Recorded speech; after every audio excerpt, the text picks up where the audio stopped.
샬롬 할렐루야. 히브리어 단어 묵상. 쉬운 한 번째.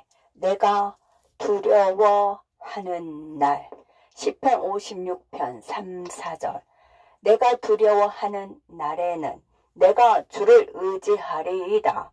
내가 하나님을 의지하고 그 말씀을 의지하였은즉 두려워하지 아니하리니 혈육을 가진 사람이 내게 어찌하리이까. 시편 56편 3절은 다소 이상한 단어들의 조합이다. 내가 두려워하는 날은 조금 어색하게 들리지만 이 표현은 히브리어 원문과 매우 유사하다. 내가 두려워하는 날은 히브리어로 욤아라이다. 우리 모두에게는 중요한 시험, 직무수행 평가, 세금 납부, 휴가 등 두려운 날이 있다. 미래의 사건이기 때문에 우리는 어떤 작은 사건이 우리의 기억을 되살리기 전까지 마음에서 잊어버리는 경향이 있다. 기억하는 그 순간 공포감이 되살아난다.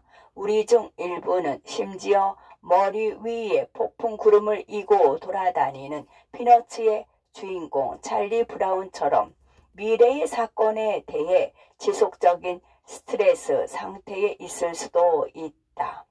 단어의 이상한 조합 외에도 시편 56편 3절의 문법 구조는 문맥상 약간 이상하다. 다윗은 가드에서 블레셋 사람들에게 자신이 사로잡힌 것을 회상하면서 이렇게 말했다. 내가 두려워하는 날이 하지만 그 사건은 끝났으니 그가 두려워할 게 뭐가 있었을까? 에이브러햄 링컨이 대통령이었을 때 아내가 스캔들이 될 수 있는 재정 문제에 휘말린 적이 있었다.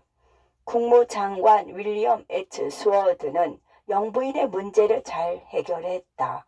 그는 링컨 대통령에게 영부인과 관련된 스캔들이 해결되고 종결되었다고 보고했다. 그러나 링컨은 조금도 기뻐하지 않고 오히려 매우 우울해져 책상에 앉아서 머리를 숙였다. 슈워드 장관이 입을 열었다. 대통령님, 오해하신 것 같아 다시 말씀드립니다. 영부인의 문제는 잘 해결되었습니다. 링컨은 조용히 대답했다. 그 문제는 잘 해결되었습니다. 그런데 나는 그녀가 일으킬 다음 문제가 걱정됩니다. 무슨 말씀입니까? 슈워드가 물었다. 모르겠습니다. 하지만 문제는 또 생길 겁니다. 아마 다윗도 같은 심정이었을 것이다. 블레셋 사람들과의 문제는 이미 오래전에 해결되었지만 그는 자신의 미래에 비슷한 문제가 많다는 것을 알고 있었다. 블레셋 사람들과의 경험을 회상하면서 그는 조만간 또 다른 스트레스 상황에 직면해야 한다는 것을 상기했을 것이다. 그러나 그는 이같이 대답한다. 나는 당신을 신뢰하겠습니다.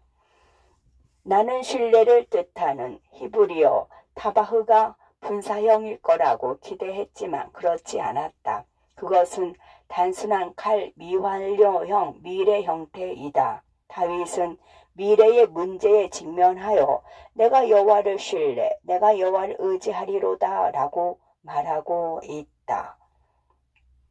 처음에는 이 문장이 다윗의 평소 문제가 아닌 것 같았다. 처음에는 이 문장이 다윗의 평소 문체가 아닌 것 같았다.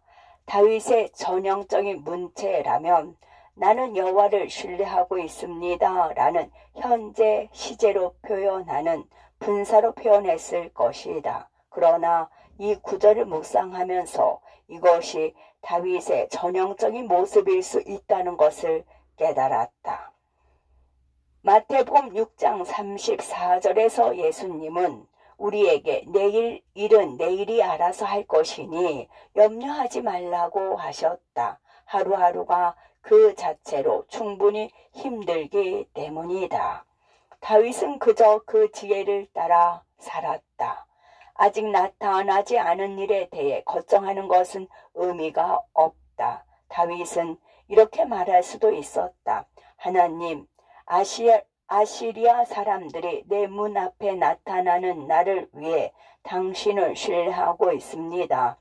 나는 당신이 나를 돌봐 주실 것을 신뢰합니다. 나는 주님의 은혜를 신뢰합니다. 그러나 이렇게 말하는 것은 단순히 만일 그런 일이 일어나도 내가 블레셋 사람들에게 포로로 잡혀갔을 때처럼 하나님을 신뢰하겠다고 말하는 것이 아니라 본질적으로 그 사건에 대해 걱정하고 조조해 하는 것이다.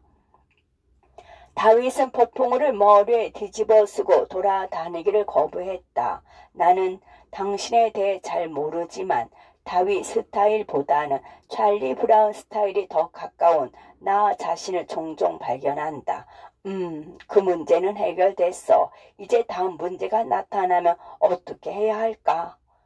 나는 지난 문제에서 했던 것처럼 다음 문제도 해결할 것이다. 나는 하나님을 신뢰하고 이전 문제에서 하셨던 것처럼 하나님께서 나를 구원하시는 것을 지켜볼 것이다. 시편 56편에서 다윗은 문제에서 문제로 살지 않고 영광에서 영광에 이르기까지 살겠다고 선언한다. 그는 앞으로 있을 모든 문제를 사랑하는 하나님의 손에 맡기려 한다. 어느 날 문제가 발생하면 그는 단순히 이렇게 말할 것이다. 주님, 이것은 몇 달 전에 말씀드린 문제입니다. 그때 이 문제를 주님의 손에 맡겼습니다. 기억하십니까? 이제 저는 주님만을 신뢰하겠습니다. 이전 연구에서 바타흐는 신뢰의 의미를 언급했다. 이는 달라붙다, 고착되다, 그리고 현대적 의미에서 용접되다를 의미한다. 다윗은 자신이 하나님께 합쳐진, 즉 용접되었다고 말한다. 그의 문제는 곧 하나님의 문제였다. 언젠가 켈빈 쿨리지는 한 기자로부터 대통령직에 부담을 느낄 때 어떻게 극복하느냐는 질문을 받았다. 켈빈 쿨리지는 이같이 대답했다. 10개의 문제가 굴러 내려오는 것을 보았을 때 당신이 아무것도 하지 않으면 그중 9개는 당신에게 이르기 전에 구덩이에 빠질 겁니다. 따라서 아직 일어나지 않은 문제에 대해서 걱정된다면 다윗처럼 하기 바란다. 주님, 그 문제가 저에게 닿는다면 이는 우리의 문제입니다. 나의 문제이자 주님의 문제입니다. 나는 무엇을 해야 할지 모르지만 과거에 비슷한 문제에 직면했을 때 주님이 하신 것처럼 무언가를 하실 것을 신뢰합니다. 저는 오늘만을 살겠습니다. 내가 두려워하는 날에는 내가 주를 의지하리이다. 내가 하나님을 의지하고 그 말씀을 의지하였은즉 두려워하지 아니하리니 혈육을 가진 사람이 내게 어찌하리까. 아멘.